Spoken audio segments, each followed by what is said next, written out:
as we start to jump into Kion, you'll see those three pillars come up again and again, and we'll show you again across all three of those cloud platforms what's happening as well.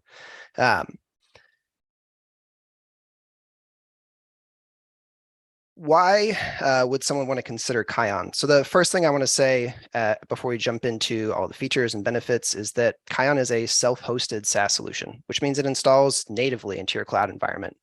You own the underlying data, you control the architecture, and we're not acting as a broker. So while we can serve as this thin, powerful layer between organizations and cloud providers to give you more control, to give you more context, to set guardrails on what you're doing, we're actually preserving those native experiences and not getting in the way of taking advantage of every service, every weekly update, every small tweak inside the native platforms themselves. So in addition to being self-hosted, we go beyond just doing notifications. We're not just a documentation tool. It's not just a fancy checklist. We are active in helping you be proactive and reactive in the way that you manage both your financials and compliance on cloud. And we're built to help suit both technical and non-technical users. We have interfaces to an API, a CLI, and other integrations that make it easy for folks who are working in the weeds to get access to the power of Kion. We also have a really intuitive web platform that makes it super easy for folks who need to just jump in and get financials to do that without having to do anything else. So why do we think Kion is a great fit for higher ed? Beyond the fact that we have folks in higher ed actually using this every day. And I think it's because Kion can speak to some of the unique challenges that we have in higher ed. So broadly speaking, looking across higher ed, you have three rough categories of folks trying to perform different actions inside cloud and take advantage of it in different ways with their own unique challenges and opportunities. Without reading the slide to you, I will just highlight that, when we're talking about folks on the academic side, students need a ton of restrictions to make sure that we're not spiraling out costs or introducing security vulnerabilities. And they also need direct access to the native interfaces. They're not going to use Kion when they graduate college and go off into the real world. They're going to use those platforms themselves. So we can't provide some opaque layer on top of cloud. They have to have direct access, but it still has to be controlled without feeling like a pair of handcuffs every time you try and do a project. On the admin side, it needs to be easy to get access to all of the accounts, to understand the sprawl, to be able to wrangle it and get really simple, reproducible financial reporting. And on the research side, the most important thing that we see is how to handle the high turnover and rapid speed that folks need to work at on the research side to make sure that we're taking advantage of those funding dollars, but also ensure that we're meeting especially compliance requirements, whether that's getting funding from NSF or NIH that requires HIPAA or CMMC or something more standard like 800, 171, something like that. Need to make sure that folks on the research side get quick access so they're not skirting controls just to be able to do the work faster. There's obviously some overlap between what each of these parts of the organization are trying to do, but the center of that is trying to have a secure, repeatable, and aligned to budget approach to cloud across the entire institution, and serving these broad buckets of user types with various needs and experiences and familiarity with what it actually means to work in cloud, much less multi-cloud or anything else. So I'm going to go ahead and jump into the platform. I don't want to spend too much time looking at PowerPoint, and I'm sure you don't either. So let me go ahead and pull up Kion. All right, so I'm just going to go ahead and use my SAML integration to use my 80 creds to log into Kion. So it's simple, easy, painless to get in and get you access to the things that you need. When you first get into Kion, you come to the dashboard. The dashboard is your heads-up display of all the things that you need to see specific to the way that you're interacting with cloud. So you're going to see some of your favorite projects that you've been working on. We have some quick cloud access. So if I wanted to pop into Kion and just immediately get into AWS and get to work, I can grab one of these cloud access roles and pop on over into AWS. Or let's say today I want to get started with, I don't know, let's jump into a CSP resource group over on Azure and start plugging away there. or, we're coming in on a different project. We got some new funding. We're trying to do a huge data set or some big data project or ML project, and we're taking advantage of BigQuery. Then let's use a Google account and let's jump into Google Cloud and see what we need to do there. So Kion can be as easy as authenticating into Kion and then accessing every cloud account with the resource constraints and restrictions and guardrails that you need to go to work without having to really think about it too much. The dashboard, of course, gives you more information about what's going on. It shows you some of the rules that we have to help set some of those guardrails. But the main thing that we like to show jumping into Kion for first-time folks experiencing is jumping into the org chart. The org chart is going to display your organizational view across your cloud estate. So you're going to see, organizational units or OUs, and those OUs are going to nest inside other OUs, and then you might have projects inside that.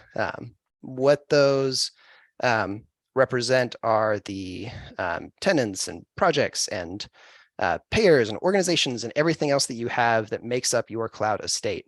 There is no limit to the depth or breadth of this chart. It really just goes as deep and as wide as you want it to. The hierarchy that is built here is designed to do a few things. Gives you a real-time view of the cloud presence across those pillars of governance and financials and automation and compliance. And secondly, it helps you determine pathways and groupings for the way that you're going to allocate funds or baseline accounts, or handle inheritance for things like policy and compliance and security and identity and access control. So here we can see the top level of the institution, and it's going to break out across different departments. Maybe we'll have an administrative group or an academic group, or maybe it's broken out by college or something like that. But, for the sake of this demo, we're going to focus on research and development. So here we have a research and development OU, and you can see we're off the top from the organizational chart. We're looking at the policy view. There's also a view around spend and compliance. But what policy lets you see are the guardrails that you've set using our cloud rules and the way that those inherit across the rest of your organization. Cloud rules are a Kion native concept, and they're a collection of cloud-specific resources, policies, templates, shared resources, compliance standards, even webhooks that we can kick out that can feed into your own internal automation. But what this lets you do, and the way that we handle inheritance, is that you can set your non-negotiables at your highest level OUs and see those filtered down and across the rest of your organization. So, here inside research and development, you'll see that one of those non-negotiables that we have that's inherited from the high-level institution is that we're not going to use non-US regions for AWS. So if I jump into that AWS account that I was looking at earlier, and I try and federate in, you'll see I'm in US East, hanging out in North Virginia. If I try and swap to Canada and take a look at EC2, I'm immediately going to start seeing errors and restrictions and an inability to actually take action. And that's that cloud rule enforcing that restriction as I'm trying to federate into the native experience. So there it is, happening in the flesh. All right, back to the org chart. So we're here inside research and development.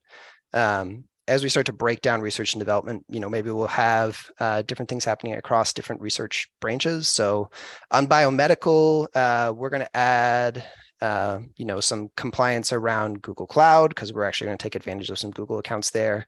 And we're going to restrict non-HIPAA approved services to make sure that we're abiding by those HIPAA constraints. But on the government projects, it might be a little bit different. Here we're going to use FedRAMP controls that are coming from one of our compliance jumpstarts. And we're going to use that to help enforce that across the government projects differently from biomedical. So you can already see how this org chart makes it intuitive to see that flow and inheritance of the way that we're handling policies down and throughout.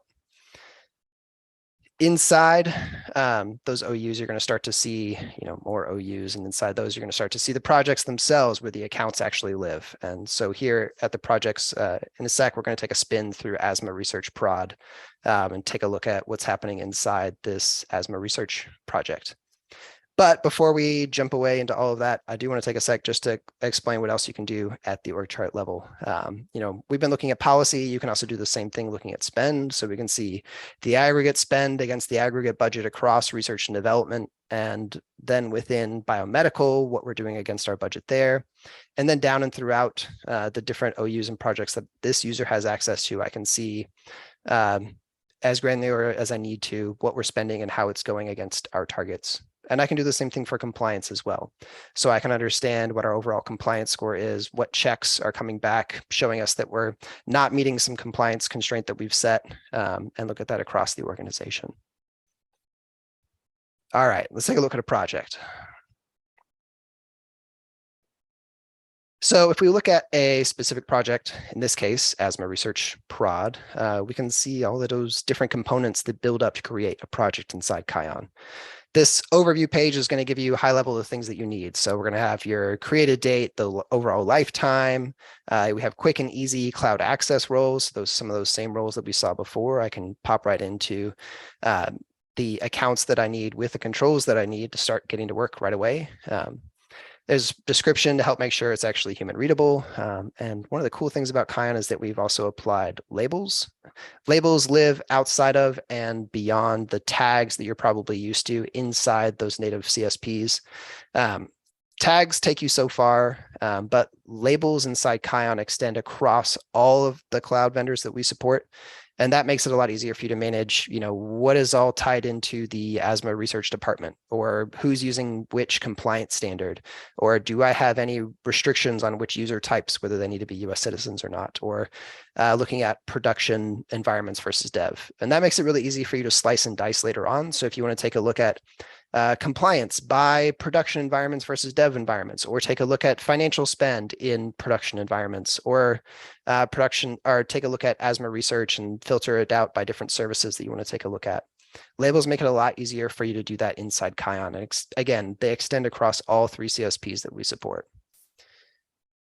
As we work our way through the project, we'll start here with accounts. So these are the actual accounts that you have, and you'll see that this is a multi-cloud project that we're working with here. We have our Google Cloud account, we have a CSP resource group and an EA subscription inside Azure, and we have our AWS account. So all of those are supported and more, but that makes it really easy for us to set up the kinds of financial structures and account types that we need, and then create different types of access around those to make sure that folks can do the work that they need to without Kion or anyone else really getting in the way.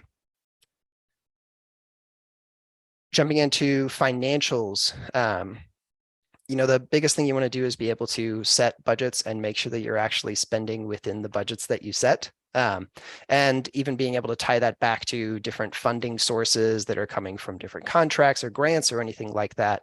Kion makes all of that possible and easy, letting you see what your monthly spending looks like, and see breakdowns by account, or jump into spend reporting and take a look at it by CSP or service, or use some of those labels that we've set using custom date ranges, and build out the kind of reporting that you need to see and ensure that you're spending the way that you need to. One of the other amazing things about Kion is that we also include savings opportunities. So we don't just show you what you're spending or what your budget is, or if you're on budget. We also give you opportunities to jump out and find savings.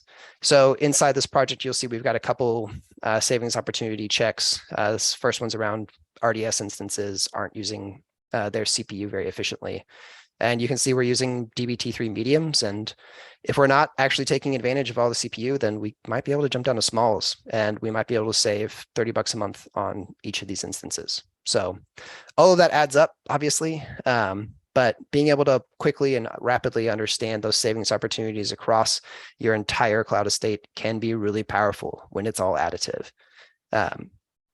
Those savings opportunities are all pre-built. There's nothing that you have to go in and set or configure or write CFTs or anything crazy. It's switches that you can turn on and off around specific savings opportunities. So if you're not using Azure, turn those off. If you don't worry about EBS volume sizes, which I do, so I'd imagine you would too. But anyways, all of this is configurable. You can set what you need and make sure that you're getting the right savings opportunities for the kind of work that you're doing. we pivot away from that financial pillar and we start taking a look at what we can do around automation and continuous compliance, we'll come to this enforcements tab. Enforcements let you build time-based or threshold-based triggered events, whether it's just a notification that, hey, this thing is occurring, or actually executing a cloud rule. Maybe that spins off a CFT and that executes a Lambda and that starts shutting down buckets. Like there's really powerful extensions to what you can do with these enforcements and how far they can go. But at their core, they're pretty easy. You pick a project or a service, you set a time frame or a condition around spend. So, if we want to know that we only have, $100 left in the budget, then maybe we'll want to apply a cloud rule to start terminating some of the instances that we have and send notifications to our administrators to make sure that we have the information that we need to know that that action is occurring. And we could also not apply a cloud rule and it could just be a notification that comes through if we just want to know when we're hitting certain thresholds, just to make sure that we're staying abreast of that pretty easily. So that is enforcements. Jumping over into cloud management, here you're going to start seeing the cloud rules that are actually applied or potentially exempt within the project itself. Those cloud rules, like we've mentioned earlier, let you set some of those guardrails and constraints on what you're able to do inside those native platforms, and also include some of the compliance controls that we have as well. If we jump into cloud access roles, these are what we were using earlier in order to federate into those native consoles. You can see some of the available options here, choose which users or user groups have access to a particular cloud access role, apply additional guardrails for each cloud provider type, and then you have the option to create a new role or even leverage existing roles that you've already deployed outside of Kion, something you built inside AWS itself, for example, get pulled in and managed by Kion. So policies, roles, boundaries, session tags can all be defined by your users. And as you saw earlier, the users log into Kion, they have the ability to jump into the native consoles governed by these guardrails using these cloud access roles that we've defined. If we hop over to compliance now, we saw ways that you could be proactive using enforcements and cloud rules that can jump out and execute actions, or trigger actions inside other tooling or that you already have in place. Compliance goes through your entire cloud estate and ensures that you're living up to the expectations that you've set.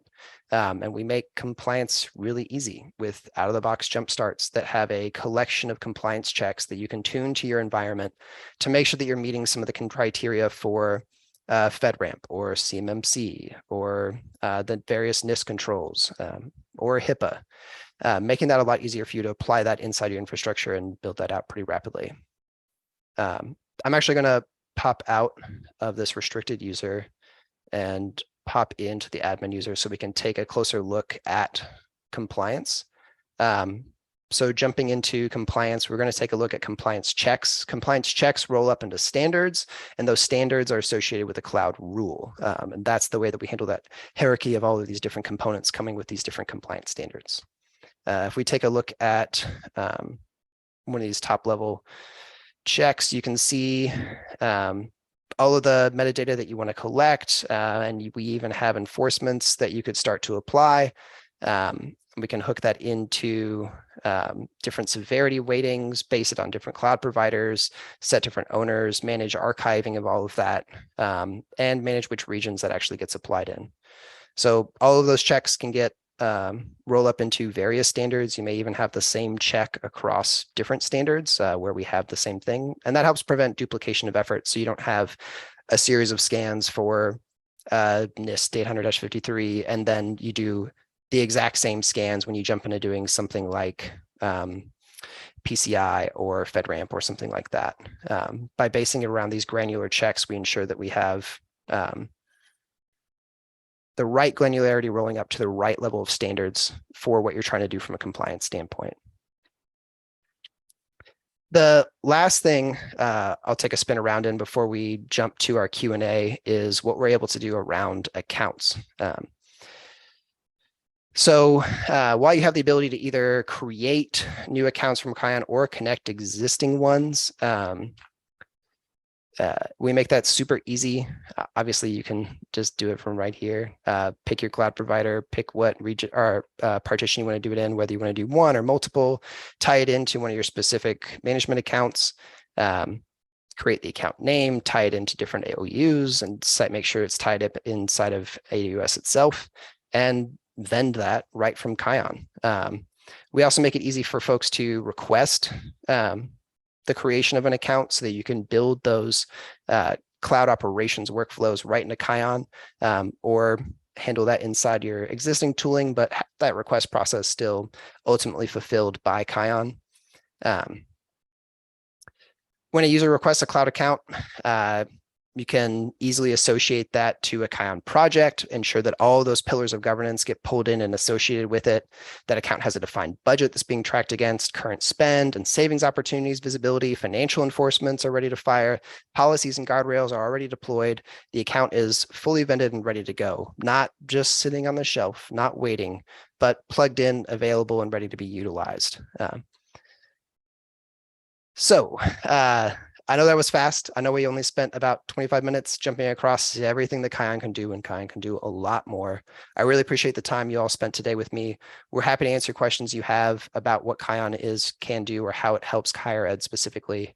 And I've got a couple of folks in the line who are here to help with answering those questions as well. Awesome, Shane. Thanks for that. We do have a question that came in from that says, is Kion compatible with most cloud services, not only AWS, Google, and Azure, but Oracle Cloud also? Yeah, so right now we don't support Oracle Cloud. We're sticking with the big three, AWS, Google, and Azure, and ensuring that we have the depth that we need there. We definitely have run up against Oracle before, but it's not currently supported by the platform. Awesome. A couple other ones that we have. So I know you touched on compliance and you touched on jumpstarts, but there was a question about, what kind of compliance frameworks does Kion support? That is a great question. Pop out of here. And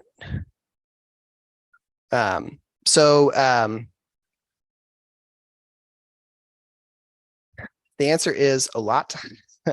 So in here, you're going to see NIST 800-53. I mentioned PCI. We got ISO 2701. We got the NIST CSF. We got SOC 2, CMMC, various 800-53 benchmarks. So we've got Rev 4 and working towards Rev 5. We have our HIPAA controls, the CIS controls. Honestly, sending you a link to the support documentation is probably going to be a lot faster than watching me click through all the ones that we have available in here, but I will spin through them just so you get a sense of what we have available. We have over 4,000 compliance checks available, rolling up into dozens of standards, and each of those fits into a couple dozen frameworks as well. So yeah, it's a lot. It is a lot. Yeah, so I think last time I counted, it was over 35, just like out of the box jump starts that we have. I think another thing that's important is you can also create custom standards, right? You can package checks up in a standard yourself. I don't know if you want to touch on that a little bit. Yeah, absolutely. A lot of times what we see is people starting with those jump starts that I mentioned, those out of the box jump starts, and then finding that they need to tweak them within their own organization or build their own standards. Sometimes organizations might be starting from a different level of maturity, and here they're just going to build a baseline. So they're going to look for, high level misconfigurations, or making sure that decommissioned users are actually getting rolled off properly. Some of those high level basics to ensure that they have a package and a standard for that. And we make that pretty easy with being able to bundle the compliance checks that we have. So we can look for bad passwords. We can make sure that you're have compliant password policies, that we're ensuring that you're using the latest version of something like CentOS. And anyway, all of that baked in, wrapped up, and ready to go. And again, using jumpstarts is an easy way to help jumpstart some of those compliance programs, but those custom standards really go a long way in how you can bundle the checks that we have to cover your baselines really rapidly. Awesome. Thanks, Shane. Let's see another question we have here. So I believe you touched on this maybe in the PowerPoint, but we talked about how Kion is self-hosted. It's installed in the customer's environment. What are some of the options to install Kion in an environment? Um, a lot of that depends on what it is your organization is trying to achieve. And I understand that saying it depends is the typical answer, but it depends.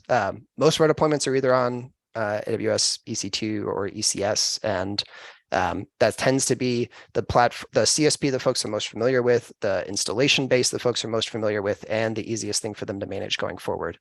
How we scale that and tune that depends on the size of the institution that you're trying to support, how we want to manage, you know, those different business continuity and disaster recovery programs, how intense that needs to be. We can support and have supported all of that.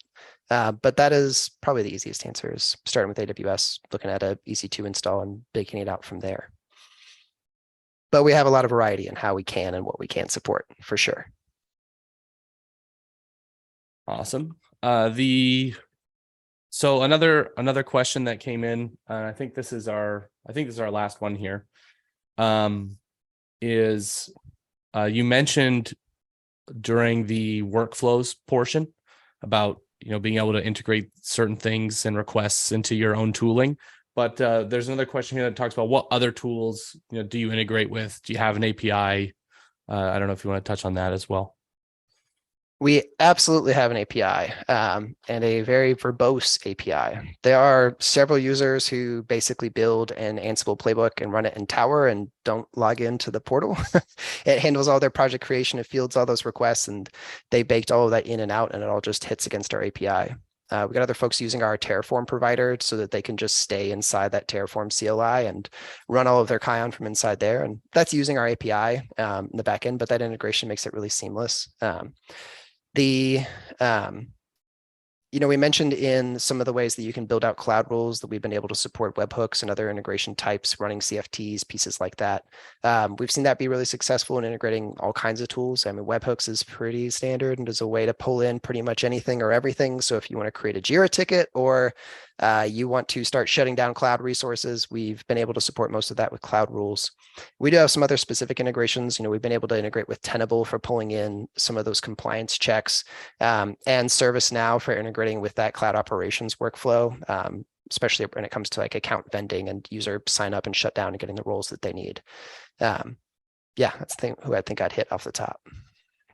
Nice. Yeah, I think the only thing I'd add is there's also a number of the native tools we integrate with. Like, for example, a lot of customers already running AWS Security Hub or AWS Control Tower. We do have integrations to support a variety of native tools you're already using in your cloud environments.